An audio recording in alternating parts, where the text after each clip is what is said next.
안녕하십니까. 예, 생물 기본 강의 세 번째 시간 시작하겠습니다. 일단 자료를 받으셨을 텐데, 자료가 한 장짜리가 있고, 그리고 서브노드 2를 출력해 드렸죠. 근데 서브노드 2를 지난번에 이제 드렸는데, 강의 준비하다 보니까 이제 좀 정리하고 추가하고 싶은 부분이 좀 많이 생겨가지고, 부분 수정을 하다 보니까, 그 전에 출력본으로는 보시기가 힘들 것 같더라고요. 그래서 새로 출력을 부탁드렸고, 그래서 그걸 보시면 되고, 기존 출력본은 좀 과감하게 폐기를 해주시죠. 거기 있는 내용은 다 여기 있으니까, 좀 학원의 자원을 좀 마구 낭비하고 있는데, 여러분의 학교를 위해서는 아깝지 않죠. 근데 뭐 두 분 저기 학원 운영하시는 변리사분들한테 얘기하시지는 말고요. 네. 자료는 그렇고, 지난번에 이제 두 번째 시간에 이제 좀 생체 분자들에 대해서 좀 공부를 하셨는데, 사실 새로운 내용들이 계속돼서 좀 고생을 하셨죠. 그래서 복습 열심히 하셨을 거고, 이제, 그러니까 그런 상상을 하시면 돼요. 한 3.5m 정도 되는 담이 있는데, 그걸 결국 천천히 허물어뜨려야지 그 너머를 볼 수가 있습니다.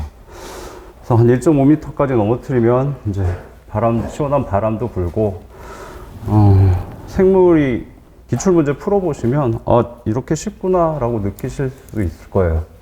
근데 이제 꼭대기에 한 20cm 되는 벽돌층을 무너뜨렸다고 보시면 되고, 이제 작은 산을 하나 넘은 거죠. 한 10번 정도 더 넘어야 됩니다. 하나씩 차근차근 해나가다 보면 되겠죠? 지난 시간 좀 힘드셨을 텐데, 오늘은 좀 편하실 거예요. 오늘은 좀 이제 리뷰에 해당하는 거 간단히 좀 해야 되고, 그 다음에 좀 공지사항이나 뭐 이제 강의를 들으면서 이렇게 하시면 좋겠다라는 부분을 좀 강의 초반이니까 말씀드릴 거고, 그 다음에 지난번에 하신 거 교재를 이제 빠르게 리뷰할 거고, 이제 진도를 좀 나갈 텐데, 새로운 건 많이 안 배우니까 오늘은 좀 지난 시간보다는 좀 편하실 것 같습니다. 자, 시작하면, 서브노트 2도 좀 바뀌기도 했는데, 이제 서브노트 1도 약간 수정을 했습니다. 그래서 이 부분은 좀 중요한 부분이니까, 잠깐 빠르게 리뷰를 좀 하도록 하겠습니다. 자, 아미노산 뭐 이제 많이 아실 텐데, 이게 극성이죠. 이온화되는 아미노산 4가지, 아르지닌, 라이신, 아스파르틱 애시드, 글루타믹 애시드 4가지는 꼭 암기하시라고 했죠. 근데 사실 생각해보니까 이거 2개는 암기할 필요가 없더라고요. 이름에 답이 있죠. 아스파르틱 애시드와 글루타믹 애시드는 애시드로 끝나죠. 산이 있다는 얘기인데, 아미노산에는 생물에서 중요한 산은 2가지죠. 카르복시기, 그 다음에 인산기죠. 인산기는 없습니다. 그러니까 카르복시기가 있다는 소리인데, 여기가 중앙탄소죠. 카르복시기 붙어 있고, 아민 붙어 있고, 수소는 생략돼 있죠. 아래쪽이 사이드 체인인데, 사이드 체인에 산이 있다는 거죠. 여기 카르복시기를 의미하는 건 아니죠. 이건 공통이기 때문에, 모든 아미노산에. 그래서 2개는 산을 갖고 있는데, 당연히 카르복시기일 거고, 그러면 물속에 들어갔을 때 전하는 H+가 떨어지니까 마이너스다. 그래서 이건 사실 암기하실 필요가 없더라고요. 그래서 4개 중에, 얘는 이름에 답이 있으니까, 아르지닌과 라이신만 기억하시면 됩니다. 아르지닌과 라이신은, 이제, 뭐가 있는지 생각을 하셔야 되는데, 일단, 음전하를 갖는 2가지는 기억하셨으니까, 얘네 2개는 양전하를 갖겠지. 양전하는 사이드 체인에 아민 때문에 발생합니다. 양전하를 갖는다 추정해낼 수 있고, 아민이라는 뭐, 기억하시면 되겠죠. 암기하는 법은, 라이신, 알지닌, 라이신, 알지닌, 라이신, 알지닌, 빠르게 한 50번 하시면 암기가 될 겁니다. 이것도 뭐 남들 있는 데서 하지 마시고 주무시기 전에 오늘 숙제로 하시면 되겠습니다. 다음에 요거는 가볍게 기억하셔야 되죠. 요 네 가지는 이온화가 돼서 플러스 1, 마이너스 1 강한 전하를 갖지는 않지만 여기 O, 그러니까 산소의 경우는 특성이 결합 중에 있어도 이렇게 H 플러스가 떨어지면 마이너스 1의 강한 전하를 갖지만 결합 중에 있어도 마이너스 1은 아니지만 부분 음전하를 항상 갖습니다. 그래서 O가 있으면 부분 음전하가 있고 이런 것들은 물과 잘 결합하니까 친수성이죠. 그 다음에 아스파라긴과 글루타민은 아스파르틱 애시드와 글루타믹 애시드가 변형된 아미노산이죠. 여기 카르복식 2에 다시 아민이 붙어서 마이너스 플러스가 상쇄되기 때문에 극성은 없습니다. 그런데 O의 부분 전하가 살짝 있고 N의 부분 전하가 살짝 있죠. 역시 물에 잘 녹습니다. 그래서 네 가지가 극성은 없지만 친수성이죠. 그건 그냥 가볍게 기억하시고, 시스템 중요하죠. SH가 있어서 이제 지겨우실 것 같은데 이황화 결합 다이설파이드 본드를 형성할 수 있죠. 그다음에 셀레노 시스테인도 가볍게 기억하시고, S와 SE는 주기율표상에서 같은 쪽에 있습니다. SE가 바로 아래 있죠. 셀레늄이 설퍼, 황 바로 아래 있기 때문에 원자과 전자가 6개로 동일하고 화학 결합 특성이 유사하다고 말씀드렸죠. 네, 요걸 살짝 기억하시라는 거는 이제 최근에 이 20개 유명한 아미노산 외에 3개의 아미노산이 더 발견됐습니다. 특이한 아미노산인데 이제 학계가 보고가 됐는데 양이 굉장히 적습니다. 생체 내에 20개의 아미노산들은 많은데 얘는 양이 적기 때문에 늦게 발견된 거죠. 근데 생물학계의 핫 이슈는 아닙니다.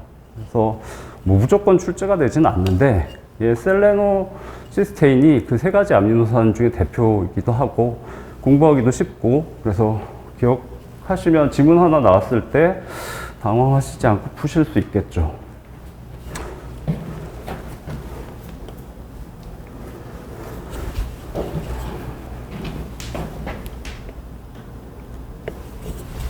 자, 마지막으로 이제 소수성 아미노산들인데 굉장히 많죠. 그래서 대충 보고 이거 소수성인 것 같다라고 기억을 하시면 되고, 하나하나 다 외우실 수는 없고 그럴 필요도 없습니다. 근데 가볍게 한번 보면 알라닌은 이게 중앙탄소고 카르복식이 아민이고 이렇게 돼 있죠. 유기화학 표시법에서 끝부분에 특별한 원자가 표시되어 있지 않으면 무조건 탄소죠. 수소도 생략되어 있기 때문에 CH3가 붙어 있습니다.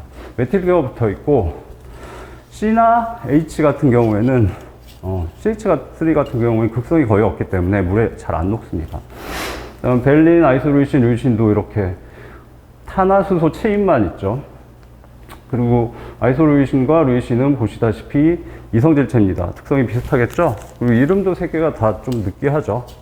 그래서 이것들은 소수성이겠구나. 그다음 메사이오닌은 도 포함된다고 생각하시면 되고, 근데 메사이오닌에서 중요한 것은 시스테인과 같이 설퍼, 황을 갖고 있다.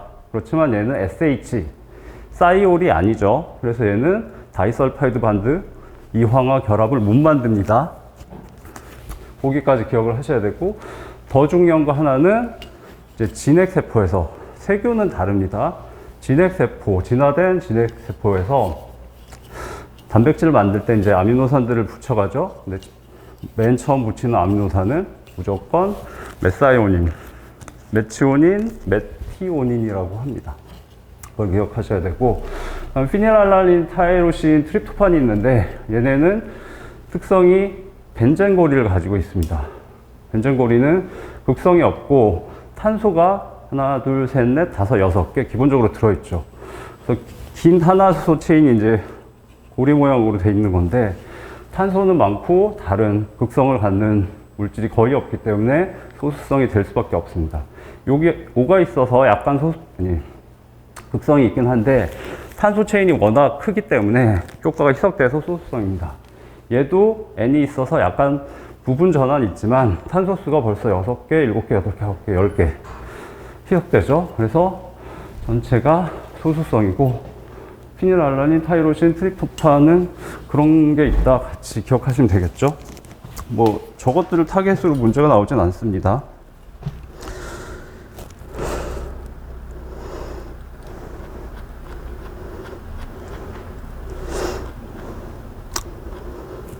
네, 다음 단백질의 1, 2, 3, 4차 구조를 공부하셨는데 이거는 기출 지문도 정확히 있는지 모르겠는데 뭐 독립 문제는 없었는데 기출 지문 한두 개쯤은 나올 수 있고 우리 시험에 출제가 안 됐으면은 이건 무조건 출제가 돼야 되기 때문에 앞으로도 출제될 가능성이 높으니까 중요합니다. 그리고 뒤쪽을 이해하기 위해서도 꼭 필요하고 그래서 잘 공부하셨을 거라고 믿고 근데 이제 만약에 여기서 출제를 한다 1, 2, 3, 4차 구조에서 다른 부분은 공부하시면 좀 쉽죠. 근데 어려운 부분은 각각의 결합력이 뭐뭐냐가 지금은 기억이 나도 나중에 다 잊어버리시게 되죠. 그래서 그 부분이 출제자의 시각에서 생각한다면 저라면 그쪽을 출제를 할 것 같습니다. 지문 한두 개, 두 개 정도 만들 수 있을 것 같고 나머지는 사실 지문화해도 대부분 맞출 수 있기 때문에 그래서 이제 강의가 끝난 다음에 좀 그 부분이 찜찜하더라고요. 그래서 여러분들이 그걸 정리해서 공부하시면 되는데 정리를 하는 거는 이제 강의하는 사람의 몫이죠. 그래서 표로 정리를 하는 게 가장 빠르더라고요. 그러니까 뭐 정리를 하실 때 사람은 이제 이미지를 잘 기억하거든요. 사람의 뇌는 한 50%가 시각에 관련되어 있기 때문에 그림을 가장 잘 기억합니다. 근데 그림이 안 되면 도표, 테이블로 정리하는 게 가장 좋고 그래서 테이블로 정리를 했고요. 이쪽에 잘 보이세요? 네. 자료도 있죠. 네. 테이블 정리를 했고 자 보시면 구조 단계 1, 2, 3, 4차 구조가 있죠. 결합의 주체는 있다 보시고 근데 결합이 5가지가 있어서 좀 복잡합니다. 그래서 나중에 헷갈리고 기억이 잘 안 나시는데 이 카테고리를 먼저 명확히 아셔야 되죠. 근데 화학의 영역이긴 한데 생물에서도 아셔야 되고 결합은 공유결합이 생성이 되면 하나의 분자가 되는 거죠. 같은 분자가. 비공유결합으로 일단 나누고 비공유결합은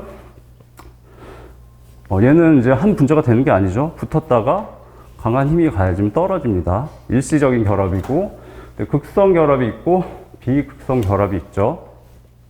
극성 결합의 대표는 아이온 결합이죠. 이온 결합. 이온화된 그룹끼리 플러스 1, 마이너스 1이 강하게 결합을 하죠. 그 다음에 또 하나는 수소 결합이죠. 공부 자세히 하셨고 그 다음에 비극성 결합은 소수성 결합이 있습니다. 공유 결합은 종류가 많지만 여기서 나오는 건 딱 2가지죠. 펩타이드 결합, 아미노산과 아미노산이 결합할 때 그 다음에 이황화 결합, 시스테인과 시스테인이 CSSC 구조를 만들죠. 그래서 이것은 명확하게 이미 알고 계셔야 되죠. 이런 분류는.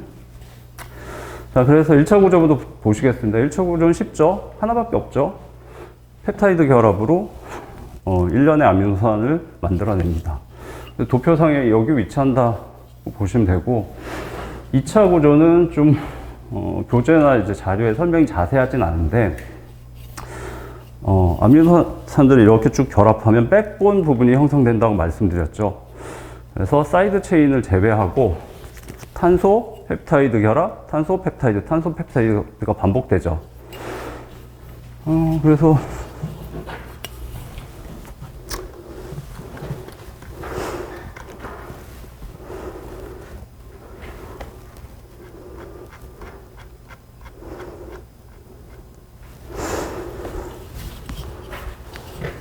자, 펩타이드 결합이죠. CONH 두 개의 아미노산 사이에 이 O는 부분 음전화를 갖죠.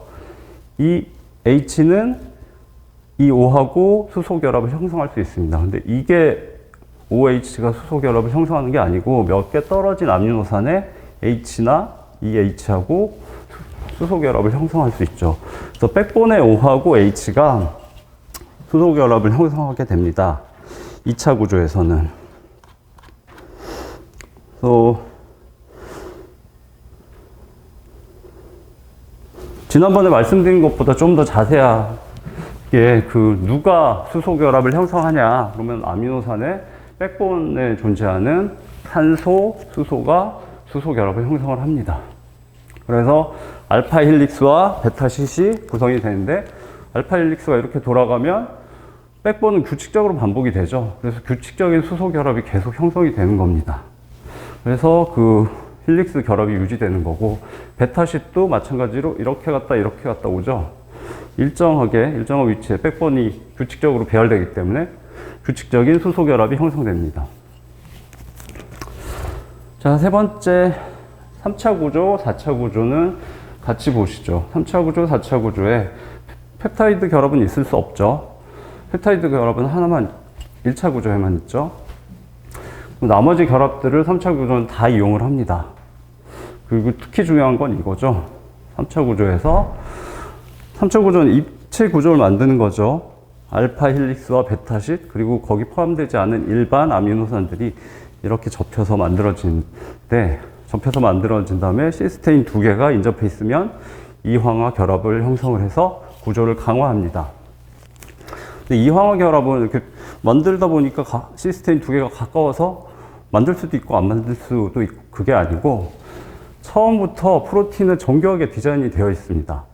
유전자 내, DNA 내. 그래서 시스테인 47번하고 시스테인 58번은 무조건 이황화 결합을 형성하도록 원래 정해져 있는 거죠. 네, 그래서 이황화 결합은 꼭 기억하셔야 되고, 펩타이드는 말도 안 되니까 4가지 기억하시면 되고, 이제 4차, 여기에서 그럼 결합의 주체가 누구냐. 이미 아까 아미노산들이 쭉 연결된 폴리펩타이드의 백본 부분은 수소 결합들을 했죠. 이제는 사이드 체인에 있는 다양한 아미노산들이 여러 가지, 사이드 체인은 구조가 되게 다양하죠. 그렇기 때문에 다양한 결합을 다 형성할 수 있는 겁니다. 네 번째 4차 구조는 유사한데 얘는 절대 없다는 거. 4차 구조에는 공유 결합 자체가 없습니다. 그래서 헤모글로빈 설명드렸죠. 알파 서브 유닛 2개, 베타 서브 유닛 2개. 그 폴리펩타이드만 봤을 때는 4개의 분자라고 말씀드렸습니다. 서브 유닛 간에 공유 결합이 생성이 되면 1개의 분자가 될 수 있는데 4개의 분자죠. 그 다음에 4차 구조의 이제 결합의 주체는 이렇게 다양한 결합을 만들 수 있기 때문에, 근데 명확하게 나와 있지는 않은데 거의 사이드 체인입니다.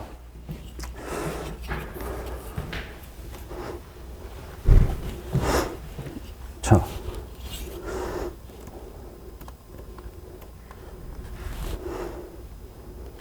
네, 헤모글로빈이죠. 4차 구조고, 근데 이 서브 유닛 또는 이 폴리펩타이드와 이 폴리펩타이드 사이에 결합을 형성할 수 있는 부분은 두 폴리펩타이드가 컨택하는 부분뿐이죠. 여기에 이제 아미노산들이 있을 때 아미노산의 다양한 사이드 체인들이 옆에 폴리펩타이드의 아미노산의 사이드 체인들과 다양한 결합을 형성을 하는 거죠.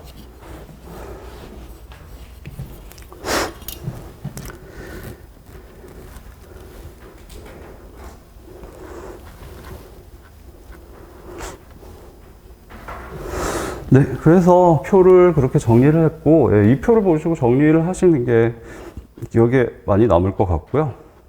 그 다음에 이제 좀 구체적인 내용을 쭉 기재를 했는데, 이 부분은 다 설명드린 거기 때문에 여러분들이 읽어보시면 되겠습니다.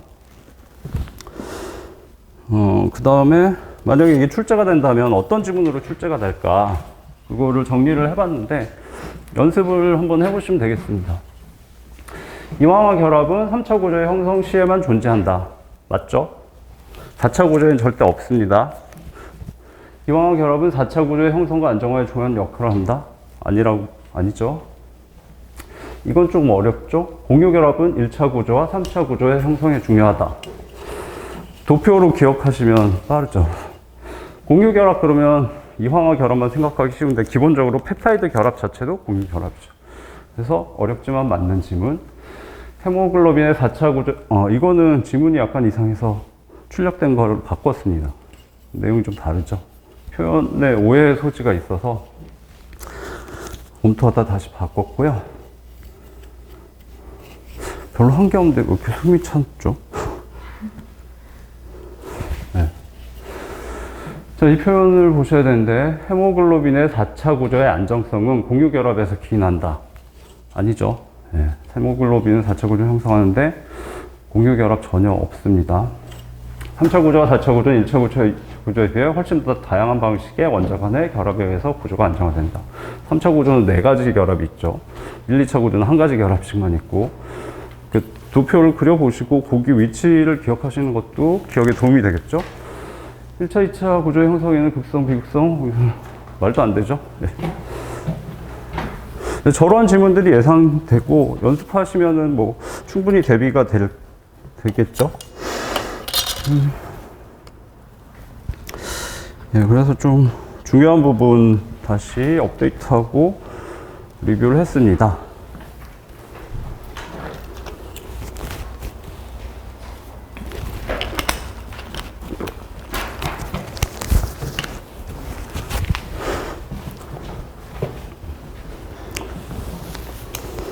다음은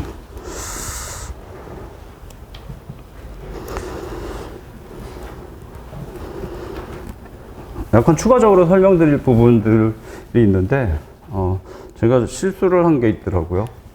이게 사소한 건데 자, 생체 내에서 가장 많은 원자는 CHON이죠. 촌이죠. 그다음에 가장 많은 분자는 첫 번째가 사람은 70%가 물로 구성되어 있죠. 물입니다. 두 번째부터 유기 분자들인데 그 중에 가장 많은 건 단백질이죠. 다 아실 텐데 그게 시험에선 중요한데 제가 설명드릴 때 성인 남자 60kg 기준으로 단백질이 20kg 정도 된다라고 말씀을 드렸는데 지금 좀 이상하더라고요. 생각을 해보니까 물이 70%면 42kg이죠. 거기에 단백질이 20이면 60이죠. 60이 넘네요. 그래서 다시 자료를 찾아봤고 제가 잘못 기억했고 이제 20이 아니고 10kg입니다. 그래도 어마어마한 양이죠. 제가 착각한 이유는 그냥 에피소드입니다. 그냥 잠깐 쉬어가는. 제가 글루타믹 애시드 아까 보셨죠? 그걸 좀 상당히 전문가라고 할 수 있는데 회사에서 한 3개월 동안 글루타믹 애시드에 대해서 이제 다 조사를 해가지고 어떤 목적의 보고서를 제출하라고 해서 좀 고생을 했거든요. 그래서 최종적으로 그 자세한 보고서를 제출을 했죠. 뭐 성과도 인정받고 했는데 연구소에서 그때 이제 그 보고서의 첫째 앞부분이 그겁니다. 성인 남성 60kg, 그 다음에 단백질은 10kg, 그리고 단백질은 대부분 머슬, 근육에 존재하죠. 글루타믹 애시드를 조사하는 건데 단백질에 있는 아미노산인데 2kg 정도 됩니다. 평균. 근데 단백질이 10kg인데 아미노산은 20종이니까 골고루 사용이 된다면 500g씩이죠. 그래서 0.5 곱하기 20이니까 10이죠. 예. 좀 산수를 잘 못하게 되네요. 그래서 500g인데 글루타믹 애시드는 다른 아미노산보다 훨씬 많은 거죠. 거의 4배니까. 생체 내에 굉장히 많이 존재한다가 그 보고서의 시작이었고 그걸 기억했는데 이제 시간이 지나니까 혼자 20kg다라고 기억을 하게 된 거죠. 별 얘기는 아니고, 예. 그래서 여러분이 기억하실 건 그거죠. 물이 가장 많다. 두 번째, 10kg의 단백질이다. 그래서 그 부분을 수정하고요. 그 다음에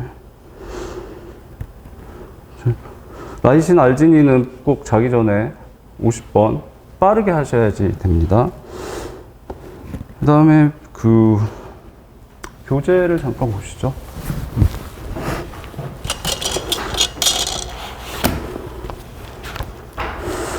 투의 1권인데 예.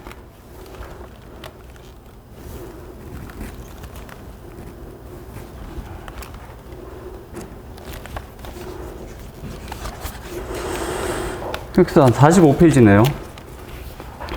45페이지를 보시면 이제 우측 많이 보신 그림인데 우측 중간에 염기 종류 5가지가 나와 있죠. 구조도 나와 있고 예.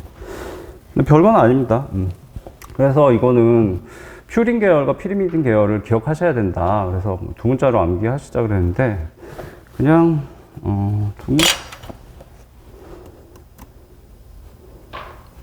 두 문자도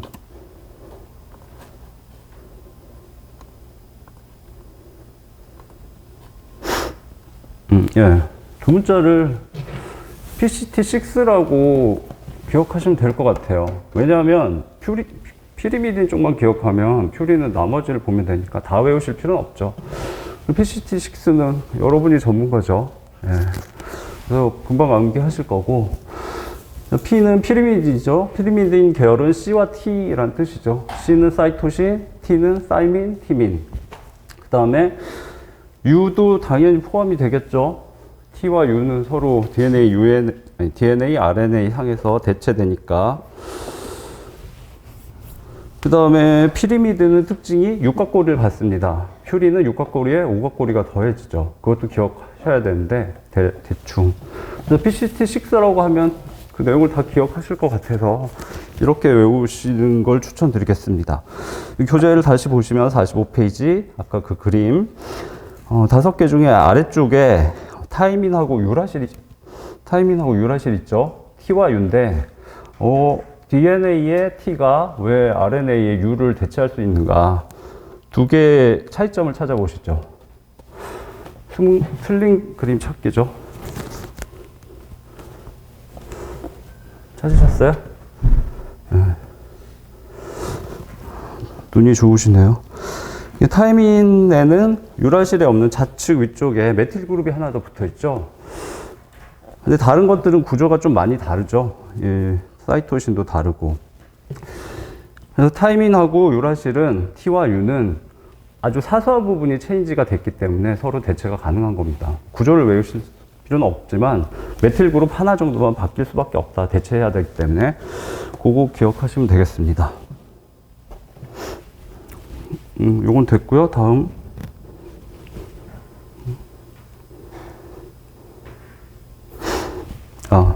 이거는 그 페이지 아래쪽, 우측 아래쪽 가시면 이제 DNA와 RNA 비교 있죠. 이 표는 굉장히 중요합니다. DNA, RNA 비교는 어느 시험에서나 잘 출제되죠. 그래서 이 표 자체는 그냥 가볍게 다 암기하실 정도로 공부하시고 어렵진 않죠. 그리고 RNA 단일 가닥이라는 거 꼭 주의하시고. 근데 시험에 나오지는 않지만 DNA와 RNA는 비교도 안 되는 차이점이 있습니다. 직관적으로 그걸 기억하셔야 되는데 사이즈가 비교가 안 됩니다.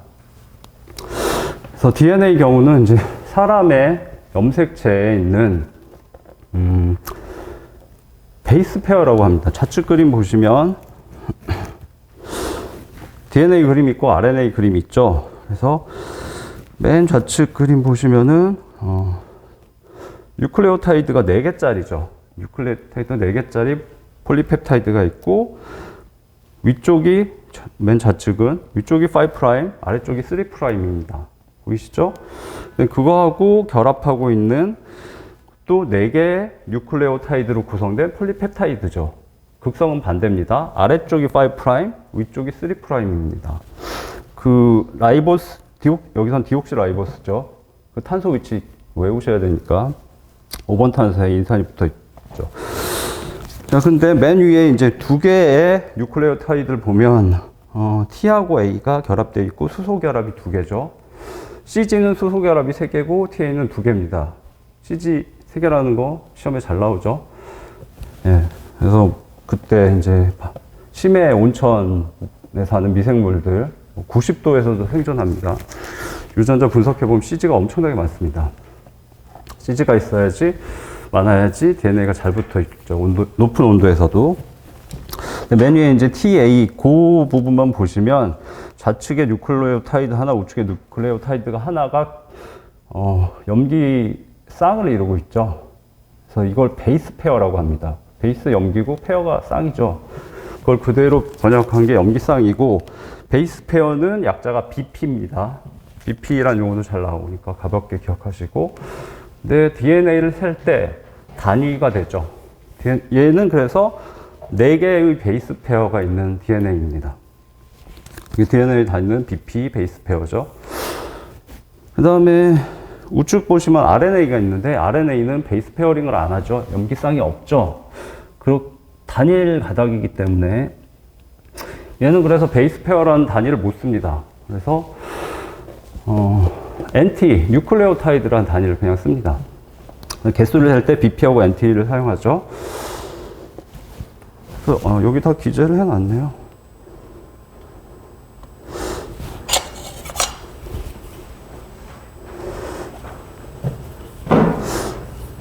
그 전에 한 가지 이제 공지사항이기도 한데, 이제 모니터를 이용을 해서 이제 내용들을 교재나 없는 것들을 이제 추가해서 설명을 드리는데, 강의하기 전에 미리 좀 타이핑을 해오거든요. 필기할 시간도 줄이고. 근데 여러분들이 필기할 시간이 별로 없을 것 같고, 그래서 강의 한 뭐 1, 2, 3일, 뭐 4일 정도가 지나면 여기서 뭐 짤막한 것들은 이제 여러분들이 교재에다 바로바로 메모하시면 되는데, 긴 것들은 다시 모아서 그냥 출력본으로 나눠드리겠습니다. 혹시 필기를 못하시면 자료 보시거나 필기하시면 되니까. 그건 실강을 듣는 분들한테만 나눠드릴 거고, 인강 들으시는 분들은 이제 잠깐 멈추고 하시면 되니까, 뭐 정리가 안 돼 있는 자료를 뭐 업로드 하기엔 좀 그래서, 실강 분들한테만 드리고, 그래서 이거는 뭐 지금 굳이 필기 안 하셔도 되죠. 다 만들어 드릴 테니까. 사람의 유전체 전체 DNA, 사람은 46개의 염색체를 갖고 있죠. 그건 좀 쉽죠. 엄마한테 받은 23개, 아빠한테 받은 23개, 그래서 46개입니다. 23쌍이죠. 그 전체 염색체를 다 더하면 베이스 페어로 30억 개입니다. 뭐 엄청난 숫자죠. 휴먼 지놈 프로젝트 잠깐 말씀드렸죠. 이 30개를 다 분석을 한 겁니다. 근데 이제 그럼 하나의 염색체가 DNA죠. 하나의 염색체가 몇 개 베이스 페어인가? 이게 염색체가 100개라면은 100으로 나면 한 3천억 개죠. 근데 반 정도니까 한 6천억 개에서 7천억 개 됩니다. 1억 베이스 페어가 조금 안 된다고 보시면 되겠죠. 엄청나게 깁니다. 잘못 관리하면 끊어지면 끝나고, 뭐 그렇게 끊어졌으면 우리 여러분과 저는 이제 이 세상에 없었겠죠. 굉장히 관리가 잘 된 거고,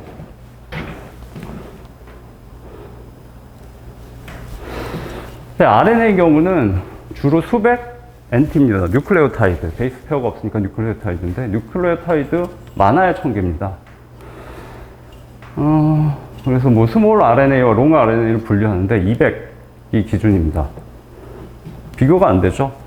1억 개 안 되고 7천만 개, 그리고 뭐 1000개. 몇 개 차이죠? 한 10만 배 차이인가?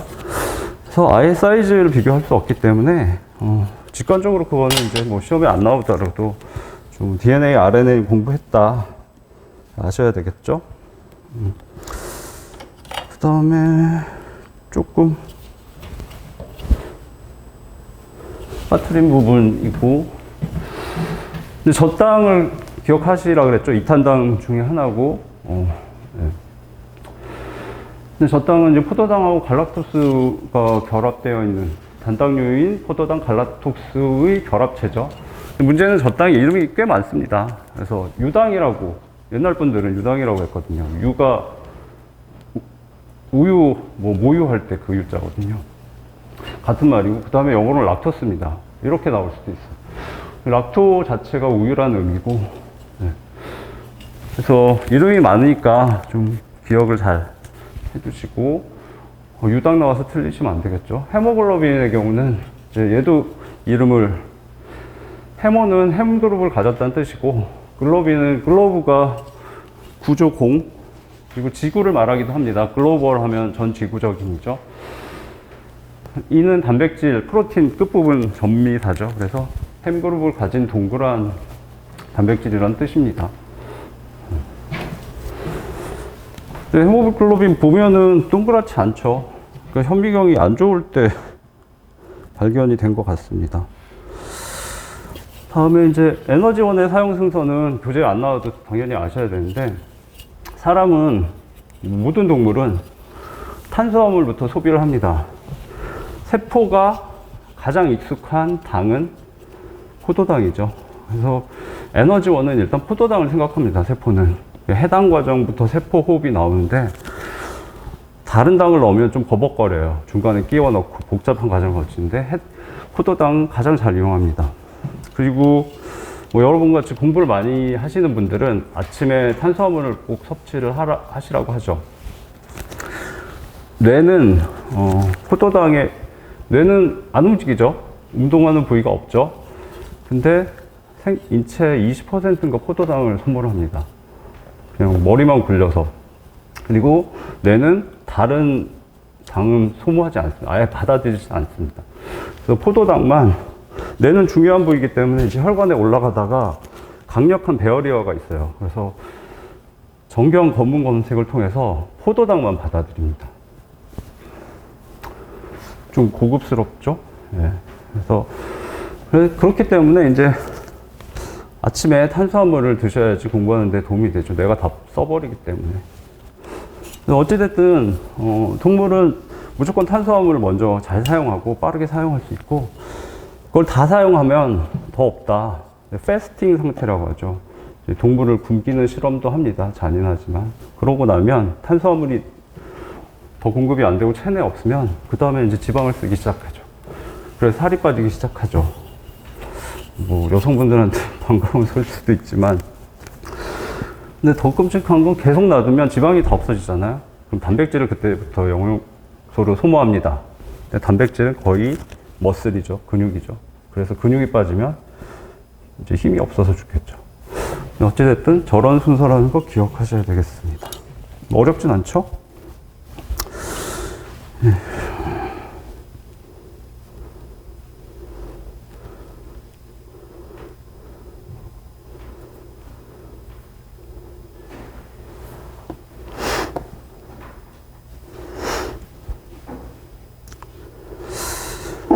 좀 보완하고 싶은 것들, 이제 사소한 것들 좀 말씀드렸고, 좀, 이제는 그냥 공지사항 같은 겁니다. 그냥 잠깐 쉬어가는 시간을 갖겠습니다.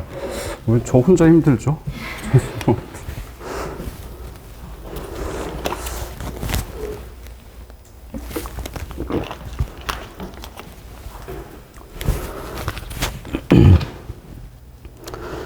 이게 서브노트가 한 130페이지 될 것 같은데, 이제 한 6권, 7권으로 나눠져 있습니다. 그래서 만들어져 있는데, 한꺼번에 안 드리고 이제 따로 드린 이유는 준비하다 보면은, 이런 걸 더 정리를 하면 좋겠다, 이런 것들이 자꾸 떠올라서 계속 개선을 하고 있고요. 저는 되게 중요한 자료라고 생각을 하고, 제가 강의를 뭐 5년을 할지 10년을 할지 모르겠지만 10년 내내 바꿀 겁니다. 예. 저 입장에서는 되게 중요하고 여러분들한테도 도움이 된다고 생각하고요. 그리고 서브노트에는 이제 이 교재와 그 우리 변시 사이의 갭을 메꿔주는 부분, 그 부분이 포함되어 있고, 또 중요한 거는 이 교재든 뭐 캠벨이든 어떤 교재든 제가 이렇게 보고서 이 시험에 맞는 방식의 정리 방식이 있잖아요. 그것들을 계속 아이디어를 떠올려야 됩니다. 그래서 정리를 하고, 이렇게 비주얼라이제이션 하면 더 좋겠다, 이렇게 이해하는 게 훨씬 빠르겠다, 깔끔하겠다, 이런 것들을 계속 집어넣고 만드느라고 되게 고생을 했거든요. 그래서 제가 제 입으로 말하면 안 되지만 상당히 좋은 자료고요. 그래서 뭐 제 말이 안 믿기시겠죠? 공부를 많이 안 하신 분들은 봐도 뭐 괜찮은 것 같다라고 할 수 있지만, 전공자분들한테 교재를 보고 좀 같이 얘기를 해보시면은, 어떤 부분이 좋은지 좀 얘기를 해주실 거예요. 그래서 그렇게 만든 교재가 앞으로도 이제 잘 만들어갈 자료인데, 저는 이제, 강의를 들은 한 분이 문의를 하더라고요. 그래서 다른 친구가 전공자인데, 뭐 전공자니까 강의는 안 듣지만 서브노트 좀 줘도 되겠냐고, 복사해서. 카피라이트가 있죠, 저작권. 그래서 안 된다고 하려다가 마음껏 배포하라고 했어요. 마음껏 복사해서 주라고. 그래서 여러분들도 이제 친구들이랑 뭐 생물 얘기하다가 필요한 사람 있으면 얼마든지 이제 복사 파일도 뭐 다운로드해서 주셔도 되고, 네. 그렇게 해주시면 감사하겠습니다. 네. 뭐 전공자 입장에서는 뭐 내용을 다 알지만 더 깔끔하게 정리할 수 있으면 도움이 되고요. 그다음에 제 입장에서는 당연히 많이 알려지기 때문에 저 입장에서 도움이 많이 되고요.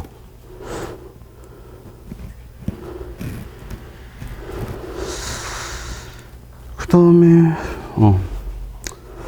이제 공부하실 때 저는 강의에서 중요하다고 생각하는 게 저는 강의를 하는 입장이기 때문에 어느 부분은 어디까지 공부하세요. 여기는 대충 보세요. 여기는 보지 마세요.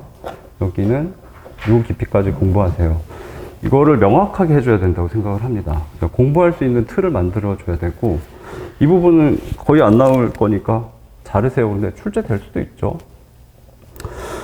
그러면 욕은 제가 먹어야 된다고 생각을 해요. 그 부분을 책임을 져야 된다고 생각을 해서 가능하면 그 부분을 다 명확히 말씀드리려고 하고, 근데 이제 저도 막 강의하면 바쁘니까 잘 모르고 넘어가는 부분들이 있죠. 그래서 여러분들이 공부하시다가 이 부분은 어디까지 자르고 어떻게 공부해야 되는지 모르겠다, 제가 명확히 얘기를 못했으면 이제 질문을 하시면 되죠. 그래서 뭐 바로 보고서 이렇게 하시면 돼요 라는 부분도 있을 거고, 뭐 좀 심각한 건 고민을 좀 해가지고 제가 정리해서 다시 말씀드리겠습니다 해서 이제 답변을 드려도 되죠. 그런 부분 자유롭게 얘기를 해주시면 좋겠고, 저한테 도움이 됩니다.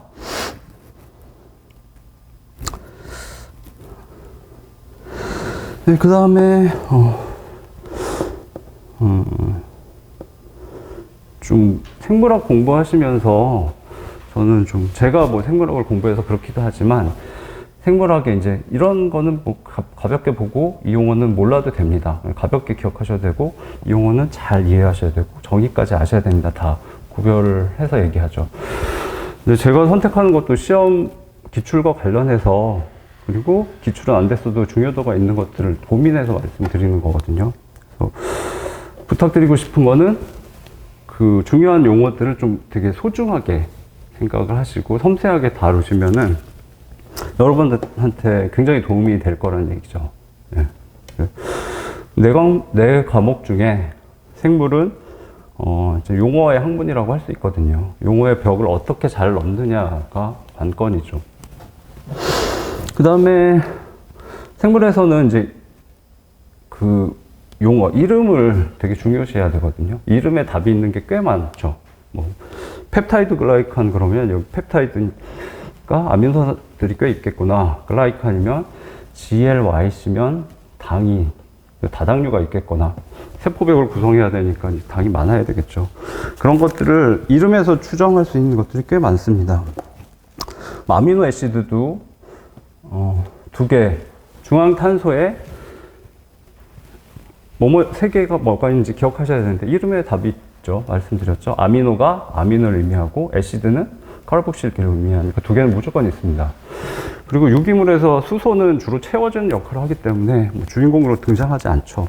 수소는 당연히 있을 거고 사이드 체인이 있다. 이름 갖고도 찾아낼 수 있죠. 그 다음에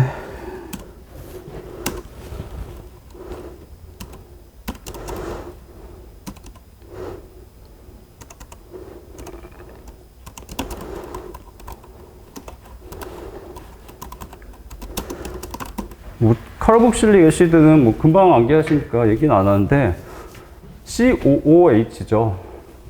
카본이죠. 탄소. 그 다음에 옥시가 겹쳐 있죠. 산소죠. 이름에 CO가 답이라는 게 나와 있습니다. 뭐 이미 외우셨을 테지만.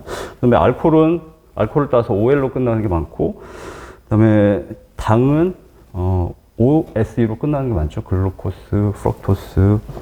그 다음에 단백질의 끝자 IN을 따서 인으로 끝나는 건 이거 단백질 가능성이 아주 높다. 찍을 수 있죠. 그 다음에 뭐 액틴 마이오신 말씀드렸죠. 근육의 2개의 핵심 단백질인데 액티비티 움직임에 관련되죠. 굉장히 빠르게 움직입니다. 액틴은. 마이오신의 MYO는 미오신이라고도 하죠. MYO는 머스라고 같은 어원이죠. 당연히 근육에 많겠죠. 카이네신, 다이네인도 말씀드렸죠. 우리말로는 키네신, 디네인이라고 하더라고요. 근데 뭐 금방 식별할 수 있으시니까 카이네틱, 뭐 다이내믹 기억하시면 움직임에 된 모터 프로틴입니다. 운동 단백질이죠. 라이페이즈도 말씀드렸죠. LIP는 리피드 생각하시면 되고 지방 분해 효소다.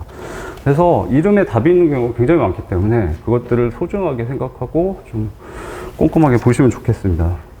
나중에 단순 암기를 굉장히 많이 줄여주거든요. 그래서 어원을 제가 자주 말씀드리는데 가능하면 뭐 원래 알려져 있는 어원, 제가 알아낸 어원, 그리고 잘 모르는 건 계속 찾습니다. 그래서 가능하면 많이 알려드리려고 하고 마찬가지로 단순 암기를 많이 줄일 수 있죠. 그래서 그냥 대충 보고 단순 암기 하지 마시고 어원들이 되게 중요하고 예, 그 부분 말씀드렸고 그다음에 이제 두 문자를 가끔 쓰는데 강의하는 입장에서 계속 고민할 수밖에 없어요. 이걸 어떻게 하면 빠르게 효과적으로 이해하거나 받아들일 수 있느냐. 근데 어떤 거는 기초부터 설명해서 이해하는 게 더 효과적이고 어떤 거는 안 됩니다. 여러분이 긴 시간을 공부할 수 없기 때문에 그러니까 어떤 부분이 자연스럽게 외워지려면 그 부분에 대한 자세한 공부들을 하면 되죠. 근데 뒤쪽 보시면 특히 내분비계 같은 거 호르몬 자세히 공부할 시간이 없습니다. 엄청나고 방대하고 불가능하기 때문에 그럴 때는 단순 암기를 할 수밖에 없고 두 문자를 쓰는 게 효과적이다 생각하면 그래서 그런 경우에 권해드립니다. 두 문자를 쓰면 안 좋을 때도 있어요. 그럴 때는 당연히 안 쓰시는 게 좋죠. 제가 고민해서 알려드리는 거라서 뭐 하여튼 긍정적으로 생각하시고 공부하시면 좋을 것 같고 조변리사님은 되게 싫어하시죠. 조현중 변리사님은 두 문자를 되게 싫어하시죠. 이해를 해서 공부를 하는 건데 저는 좀 생각이 다르고 모든 학문은 이해하는 부분, 암기하는 부분, 이해, 암기, 이해 이런 것들이 복잡하게 쌓여 있습니다. 부분마다 다르기 때문에 그리고 자신이 처한 상황에 따라서 다르죠. 두 문자를 잘 쓰면 굉장히 파워풀합니다.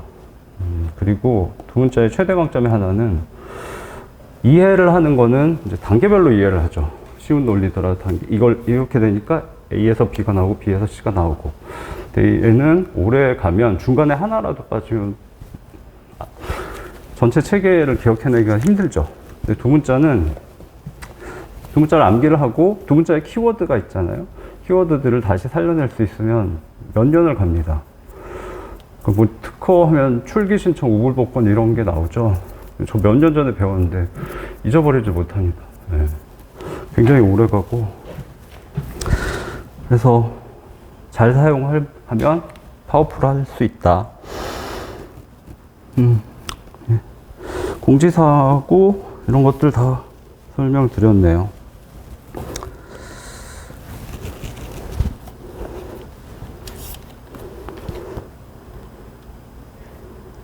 예, 일단 다시 다른 부분 진행해야 되니까 한 15분 휴식하고 진행하도록 하겠습니다.